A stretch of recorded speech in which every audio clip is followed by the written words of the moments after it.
Quantos estão felizes nessa noite? Gente, meu Deus. Eu vou perguntar de novo. Quantos estão felizes aqui essa noite? Glória a Deus. Mais uma semana, mais um culto, mais uma oportunidade de estarmos juntos como família. E nós tivemos um momento muito especial agora, que é o momento do dízimo, da oferta, né, de honrarmos a Deus com tudo que nós temos. E eu tenho uma novidade maravilhosa para contar para vocês. Né? A gente, domingo, inaugura a nossa nova igreja, o novo campus da Igreja do Amor, em Recife, na Zona Norte. Glória a Deus por isso. É um milagre, não se explica. Em plena pandemia, a igreja parada, entre aspas, por 3 meses, Deus nos permitiu continuarmos uma obra gigantesca, porque nós reformamos tudo. Estava entregue lá, sei lá, mais de 10 anos, 20 anos que não se usava o lugar. E também conseguimos uma nova conquista. Essa, meu coração. Oh, Jesus, eu te agradeço por essa conquista, Deus. Manuca, vamos dar, o pessoal do som lá de trás, vamos dar uma salva de palmas para Jesus por essa conquista. Você não sabe nem que conquista é. Mas durante muito tempo nós precisávamos fazer esse trabalho aqui na igreja e o custo era muito alto. E graças a Deus nós demos o pontapé. Deus vai mandar os recursos.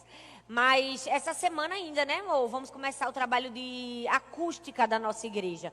Então o som vai melhorar, não vai reverberar. Você vai conseguir compreender melhor a nossa voz. Porque por mais que a gente tenha melhor equipamento de som, o que não permite, às vezes, as pessoas que ficam nesse canto, ali, entender melhor o som. Não é a qualidade do som, é a acústica da igreja. Então, a gente precisa botar algumas coisas na parede, no teto, né, amor? É isso aí, gente. Glória a Deus. Gente, vamos celebrar. Cada conquista a gente celebra. Glória a Deus. Aleluia. Hoje nós vamos terminar a nossa série na quarta-feira. Foi uma série leve, foram mensagens simples, mas eu tenho certeza que abençoou a vida de cada um de vocês. Quem foi abençoado aqui? Nós falamos 5 mandamentos para uma vida mais leve, 5 mandamentos para uma vida mais feliz. Na quarta-feira passada, 5 mandamentos para uma vida mais próspera. E hoje nós vamos falar sobre 5 mandamentos para uma vida com propósito. Se você perdeu alguma dessas mensagens, não tem problema. Todas elas estão no YouTube da Igreja do Amor. É só se inscrever, assistir, enviar para quem precisa e propagar a palavra de Deus. Amém? Vamos orar. Senhor, muito obrigada por estarmos aqui na tua casa. Estamos aqui porque te amamos, te desejamos. Queremos conhecer mais do Senhor. Fala conosco, que essa palavra seja vida para nós, que possamos viver uma vida centrada naquilo que o Senhor determinou e sonhou para cada um de nós. Que possamos alcançar o alvo de termos uma vida com propósito e que possamos glorificar o teu nome nisso, no nome de Jesus. Amém, amém? Manuca, meu querido, zere meu cronômetro, por favor, que esse tempo não cortou. Senão eu vou perder 13 minutos, não vou? Muito obrigada. Eu sei que vai zerar aí. Amém. Glórias. Uau, hoje eu quero falar 5 mandamentos para uma vida com propósito. Se eu perguntasse a cada um de vocês aqui, quem do fundo do seu coração se considera uma pessoa bem-sucedida? Levante sua mão se você se considera uma pessoa bem-sucedida.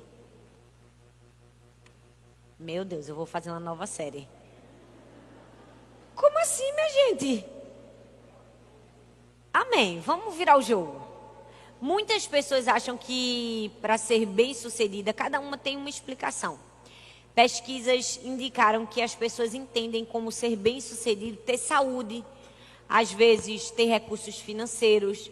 Cada pessoa vê a vida e ser feliz e ser bem-sucedido de uma maneira diferente.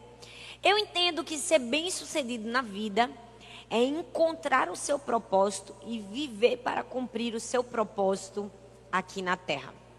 Mas é fato de que muitas pessoas têm medo de não viver o seu propósito. Porque o medo é uma coisa que nos cerca desde a nossa infância. Já percebeu, quando a gente era criança, todo mundo teve algum medo. Medo do escuro, não é? Medo de tirar nota baixa e apanhar do pai e da mãe. E aí a gente vai crescendo, na adolescência nossos medos vão se transformando. A gente tem medo de não ser correspondido pelo amor platônico. A gente tem medo de não ter um futuro. E aí chega a vida adulta, parece que os medos vão diminuir. Não, parece que aumenta. A gente tem medo de não casar, né? Quem riu, que eu não vi que riu porque estão de máscara, mas muita gente riu é porque tem medo. Tem gente que tem medo de não casar, tem gente que tem medo de separar com quem casou, tem gente que tem medo de não arranjar um emprego, tem gente que tem medo de perder o emprego que arranjou.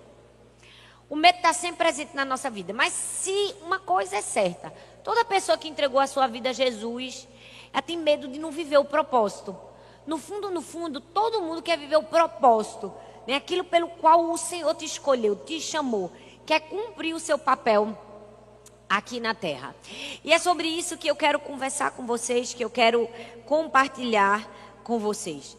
Há muito tempo atrás, né, eu peguei um pouco essa geração, né? Não que eu seja velha, mas as gerações mais antigas viveram um período em que se entendia que viver o propósito era assim: quem sabia pregar, pregava. Quem sabia cantar, cantava. Quem não sabia cantar nem pregar, ativava o modo planta no culto. Fazia nada. Porque só quem fazia alguma coisa era quem pregava e quem cantava. Graças a Deus, pouco a pouco isso tem mudado. É fato que a igreja, como todo, ainda não entendeu a beleza, a diversidade de dons que todos nós temos.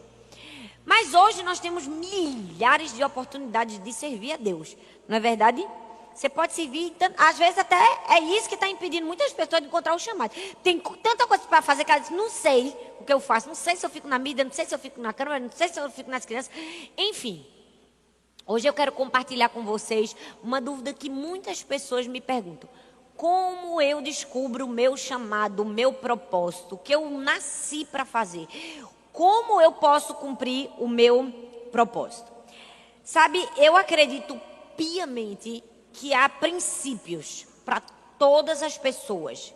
Princípios que valem para mim, para você, para qualquer pessoa. Mas Deus tem um plano personalizado para cada pessoa. Deus tem um propósito diferente para cada um. Por quê? Porque nos fez de maneira diferente, nos fez de maneira única e singular. Então, mesmo que o mesmo princípio que eu tenha que obedecer, você também tem que obedecer. Deus tem um plano diferente para mim e para você. Amém, gente? Então, qual é a chave da coisa? Descobrir o nosso plano e cumprir o plano que Deus nos chamou. Mas para isso a gente vai ter que aprender algumas coisas que eu quero compartilhar com vocês hoje. Alguns mandamentos, algumas lições. E a primeira delas a gente aprende com uma tartaruga. Gente, uma tartaruga para sair do canto, sabe o que ela precisa fazer? Não sei se você já viu.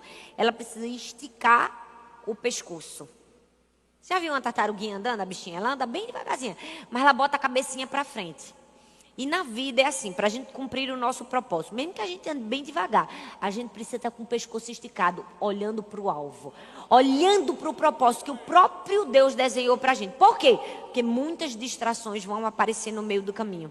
E as distrações nos impedem de viver o nosso propósito, de viver o nosso chamado. Então vamos lá, 5 mandamentos para viver uma vida com propósito. Primeiro deles, conheça a si mesmo. Se você quiser anotar, pode anotar, porque quem anota cresce mais, aprende mais, entende mais, é mais inteligente, é mais preparado, é mais sábio, é mais tudo, gente. Hoje eu peguei meu celular para escrever um texto. Gente, eu encontrei tanta coisa no meu celular, tanta coisa. Eu disse: meu Deus, como vale a pena anotar quando você está junto de uma pessoa sábia? Então, se você vai ouvir a palavra de Deus, na palavra de Deus tem sabedoria, você também vai anotar. Amém, minha gente? Glória a Deus que no próximo culto eu não vou precisar falar mais isso. Conheça a si mesmo. Romanos 12, versículo 3 diz assim: por isso, pela graça que me foi dada, digo a todos vocês: ninguém tenha de si mesmo um conceito mais elevado do que se deve ter. Ao contrário, tenha um conceito equilibrado. Fala comigo, equilibrado. De acordo com a medida da fé que Deus lhe concedeu. A Bíblia diz em Romanos que todo mundo precisa ter um conceito a respeito de si mesmo. Ou seja, um senso de valor, um senso de propósito. E esse conceito precisa ser equilibrado. Nem pode ser para mais, nem pode ser para menos. Por quê? Porque nessa corrida para descobrir e viver o nosso propósito, a gente precisa, antes de tudo, conhecer quem nós somos. E aquilo que nos define. Não é uma roupa que define quem a gente é. Não é a cor da nossa pele que define quem nós somos. Nem o lugar onde a gente nasceu. Nem de quem a gente é filho. Não é um nível de parentesco. Não é o nome. Não é o sobrenome. Nada disso define quem nós somos. Existe algo que nós precisamos entender, que o exterior não diz quem nós somos. O que define quem nós somos é a nossa filiação. Somos adotados por Deus em Cristo Jesus. Somos filhos de Deus. Essa é a primeira definição de quem nós somos. E sendo filhos de Deus, gente, a gente tem muita coisa boa. Até ou não tem? A gente tem mais semelhança, a gente é herdeiro. Meu Deus do céu, se eu fosse falar tudo que acontece na nossa vida, só pelo fato da gente ser filho de Deus, a gente ia só falar sobre isso aqui. Então, a primeira coisa que eu indico a você é: entenda que você é filho de Deus. E o que é que acontece com você pelo fato de você ser filho de Deus? Amém? Todas as garantias que um filho de Deus recebe. Isso é quem você é. Mas não somente isso, como filhos de Deus. Deus colocou, Deus depositou tesouros dentro de nós. Gente, eu tenho certeza, Deus gosta de esconder umas coisas valiosas. Por quê? Perceba que isso é um princípio geral. Tudo que é valioso a gente esconde. Esconde ou não esconde? Ixi, minha gente, você não vai me ajudar, não? Esconde ou não esconde? Claro que esconde. Por exemplo, o que eu escondo na minha casa? O que eu guardo bem escondidinho? Minhas joias, minhas coisas que eu acho que é preciosa para mim. O que Arthur esconde? Chocolate. Cada um tem uma, perspectiva daquilo que é valioso e esconde. Mas glória a Deus que Deus deu sabedoria, não somente para a gente esconder, mas também para a gente achar. E esses dias eu achei, porque ele mesmo se denunciou nos stories. Dentro do Close fazendo stories, eu achei uma caixinha vermelha lá em cima, ó, no vídeo. Quer dizer, minha irmã achou. Eu disse: achei um Lindt escondido. Comi. Porque escondeu mais mal escondido. Mas tudo que é precioso a gente esconde. Então Deus escondeu muito ouro, muitas coisas preciosas dentro de nós. Qual é o nosso papel? Descobrir, achar, conhecer aquilo que nós temos de mais especial. Nossos dons, talentos, habilidades, aptidões. Agora deixa eu te dizer, muita gente se empaca aí igual a burro, diz assim: não sei, não estou conseguindo ver, não enxergo. Porque no fundo ela quer que alguém faça o trabalho de dizer para ela. Mas esse trabalho é de alguém? É de alguém, gente? As pessoas podem até nos ajudar nisso. Mas esse principal trabalho pertence a mim e a você. Quando conhecemos a Deus, conhecemos a nós mesmos. Então, quanto mais buscamos a Deus e descobrimos quem Ele é, também descobrimos quem nós somos. Também descobrimos esses tesouros escondidos. Você entende? É assim que se descobre os tesouros escondidos. Buscando a Deus, conhecendo a Deus. E quanto mais conhecemos a Deus, mais conhecemos a nós mesmos. Por quê? Porque, infelizmente, às vezes a gente não descobre os tesouros escondidos de Deus dentro de nós. Por quê? Porque usamos algumas máscaras. Nesse momento, todos vocês estão de máscara. Eu sou a única pessoa que está sem máscara. Mas na vida nós usamos muitas máscaras, porque não sabemos quem nós somos. Tem gente que usa a máscara da vítima. Já viu? Ninguém perde para ela para desgraça. Se a pessoa está doente, ela está mais doente. Eu tenho úlcera, ela também tem, mas a minha úlcera sangra. E a sua não sangra. Já viu? A vitimização é uma máscara que esconde inseguranças, incertezas. A superioridade também é outra máscara. A arrogância também é outra máscara. A prepotência, a pessoa que se acha o melhor, na verdade também está escondendo inseguranças. O que é que a gente precisa saber? A gente precisa descobrir quais são as máscaras que estão escondendo quem nós somos de verdade. A gente precisa trabalhar para enxergar, para observar e descobrir quem nós somos de verdade. Mas como é que se faz isso? De maneira intencional. Não se revela naturalmente assim, bah! Pode acontecer. Mas qual é o certo? É você buscar diligentemente conhecer quem é você. Porque a partir do momento que você, conhece seus dons, seus talentos, vai ser muito mais fácil viver o seu propósito. Sabe por quê? Porque tem muita gente que diz assim, pastora, não sei para que eu fui chamada. Se não sabe para que foi chamada, descobre para que não foi chamada. Já é um grande começo. Entendeu? Começa a descobrir para que você não foi chamado. Você não foi chamado para imitar os outros. Você não foi chamado para comparar os outros. Você não foi chamado para viver a vida dos outros. Você foi chamado para viver a sua vida. Amém? Então, primeiro mandamento, conheça a si próprio. Encontre seu elemento. Encontre o lugar onde você brilha, o lugar onde você produz. É isso que você precisa para começar essa jornada do seu propósito. Por quê, gente? O leão é o rei do quê? Da savana, da floresta. É ou não é, minha gente?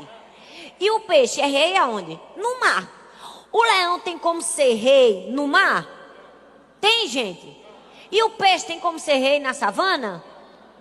Pois é sobre isso que eu estou falando para você. Você precisa encontrar seu elemento. O lugar onde você brilha, o lugar onde você produz, o lugar onde você se destaca. Porque a partir daí, o seu propósito vai se alinhando a você. Tem gente que diz assim, pastora, eu já orei, eu fiz jejum, eu fiz propósito.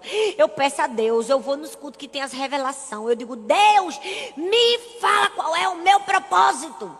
E todo mundo um dia já me fez essa pergunta, pastora, qual é o meu propósito? Eu digo, seu problema, que você não descobriu o seu propósito, é que você quer tanto saber qual é o seu propósito, que você nunca vai saber qual ele é. Porque você vive para descobrir uma coisa que, na verdade, vai se revelar a você à medida que você se desenvolve. Pega essa chave. Como é que o propósito se revela a mim? À medida que eu cresço, à medida que eu me desenvolvo, à medida que eu trabalho, à medida que eu faço alguma coisa. O problema é que as pessoas querem ficar na passividade. Elas querem sentar e dizer, Deus, fala agora comigo, Pai. O que eu vou fazer da vida? Qual é o meu propósito? E Deus dizendo, eu vou falar nada não. Descobre tu. Porque Deus não é obrigado a obedecer a gente. É gente. É gente. Como a gente descobre o nosso propósito? À medida que a gente se desenvolve. Quanto mais você trabalha, busca, estuda. Quanto mais você se dedica, pouco a pouco você vai descobrindo seu propósito. Quer ver? Você começa a fazer uma coisa e diz, isso aqui não deu certo para mim não. Não nasci para fazer isso. Olha aí, já é uma direção para o seu propósito. Não é isso. Aí depois você faz outra. Também não é isso. Aí depois você faz outra. Não é isso. Aí vai ter uma hora que você vai fazer alguma coisa. Rapaz, tô achando que é isso. É assim que o seu propósito se revela a você. Entendeu? Não sou eu que vou dizer qual é o seu propósito. Não é sua mãe, nem seu pai. Nem Deus vai querer descer um anjo com um querubim dizendo, seu propósito é... Não. É simplesmente um processo de conhecer quem você é. E conhecemos quem nós somos, conhecendo quem Deus é. Amém, gente?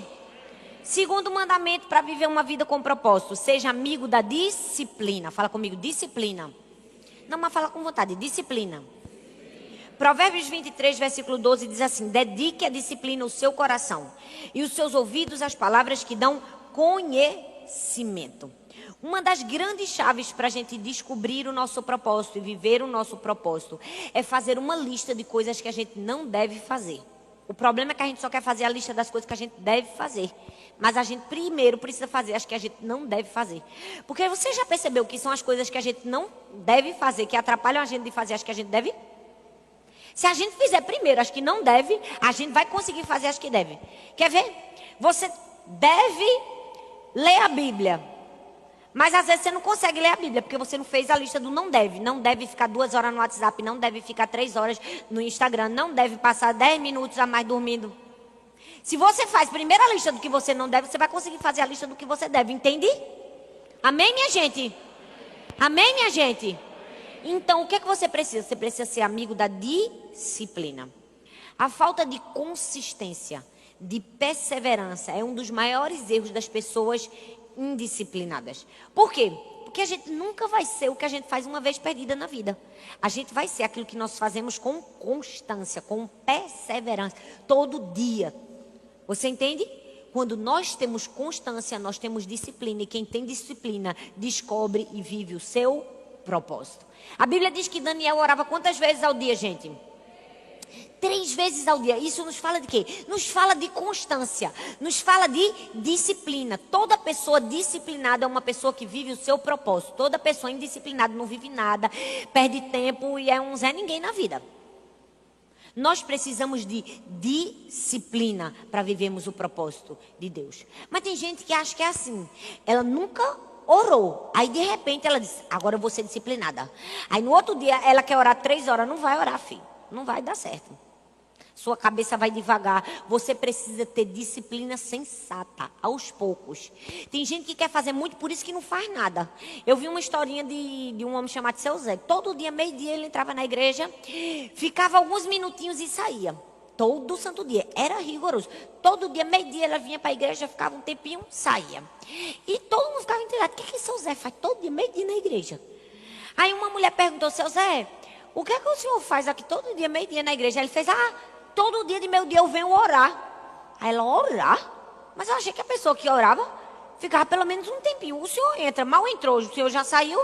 Ele fez, é porque quando eu entro eu faço assim, oi Jesus, sou eu Zé, eu vim te visitar. Converso com ele um pouquinho, depois eu saio. É simples, é pequenininho, mas eu sei que ele me ouve e sei que ele me entende.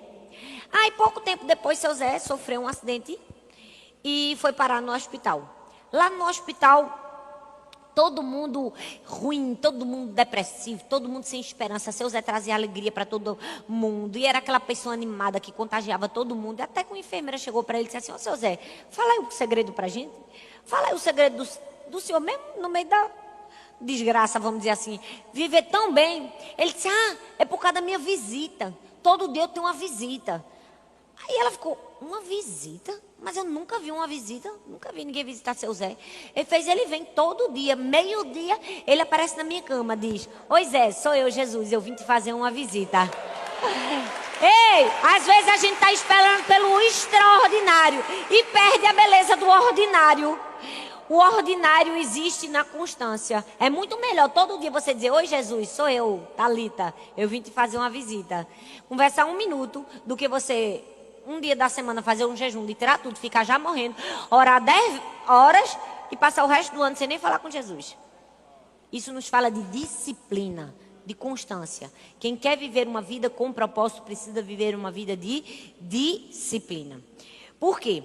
Porque muitas pessoas são muito capazes, mas pouco estáveis.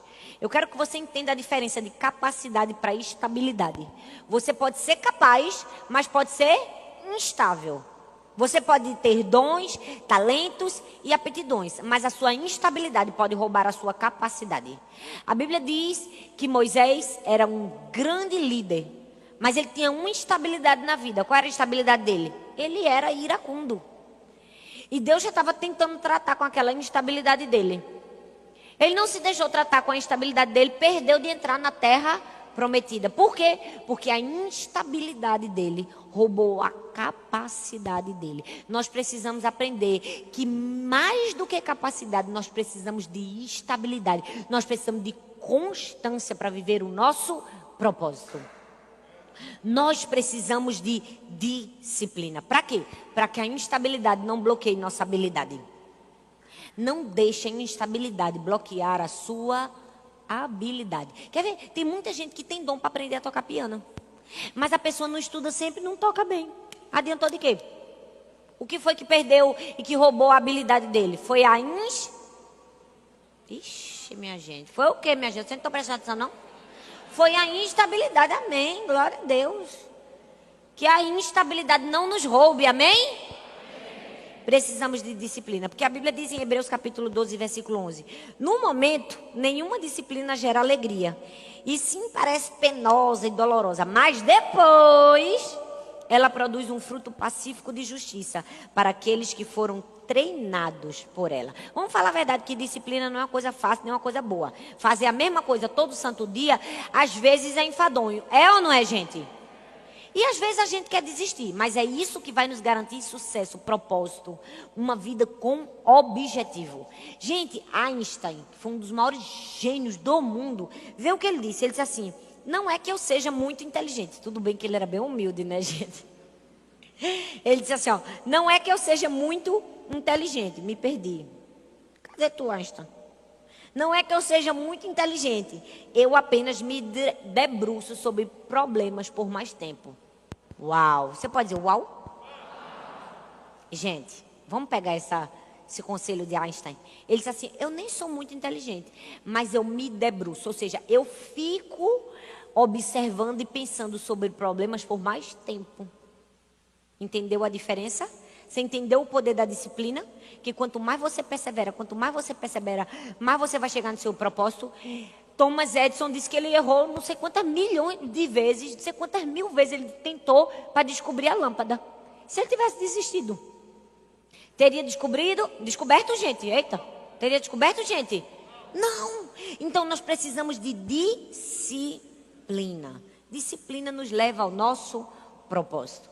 E olha, eu falo, todos nós precisamos aprender a disciplina. Isso é uma falha de nós brasileiros. Infelizmente, nós somos muito indisciplinados. Gente, essa quarentena foi a oportunidade de ouro para muita gente. Gente, essa quarentena foi um presente. Eu sei que trouxe muitas tristezas, adversidades, doença, mas foi um presente da gente organizar a nossa vida. Da gente botar um prumo. Porque a gente foi parado obrigatoriamente. Foi ou não foi? Daquela vida frenética que a gente tinha. O que você fez durante a sua quarentena? Você usou bem sua quarentena? Gente, me dá uma tristeza na minha alma, no meu coração, de saber que teve gente que passou a quarentena todinho, trancada dentro de casa, comendo, assistindo televisão, assistindo série de Netflix, assistindo besteira, o dia todo no Instagram, o dia todo no WhatsApp, e perdeu a quarentena. Se você perdeu a quarentena, foi triste para você, não volta. Não volta. Agora eu gostaria de dizer, quem foi disciplinado na quarentena? Só quem foi disciplinado na quarentena. Levanta a mão se você foi disciplinado na quarentena. Glória a Deus, gente, vocês estão top. Quantos livros você leu na quarentena? Não responde. Tem gente que vai baixar a mão depois dessa. Quanto você gastou do seu tempo para buscar Deus? O que você fez na sua quarentena? Você teve disciplina na sua quarentena? Porque eu vou te dizer, a quarentena não foi fácil para ninguém, principalmente quem tem criança pequena dentro de casa.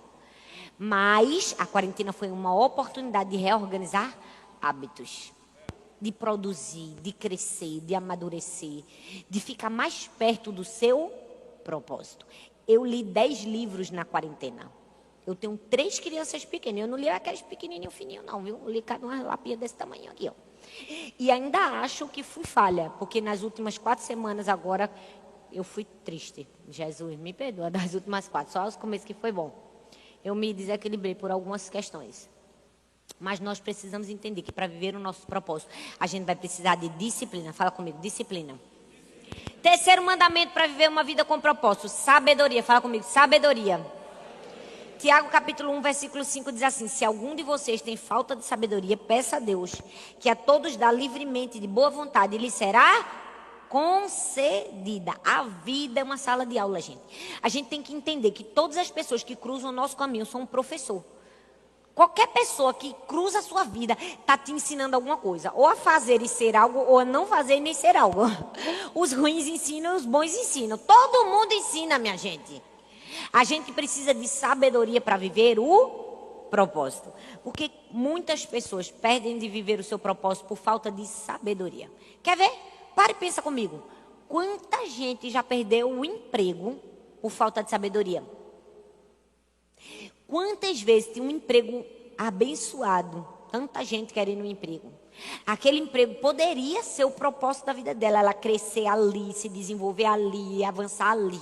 Por causa de uma falta de sabedoria, perdeu. Você entende como uma falta de sabedoria pode tirar você do seu propósito?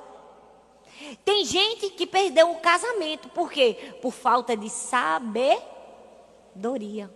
A ausência de sabedoria. E a Bíblia diz o quê? Quem não tem sabedoria, peça a Deus, que a todos dá livremente. Para cumprir o seu propósito, você vai precisar ser sábio.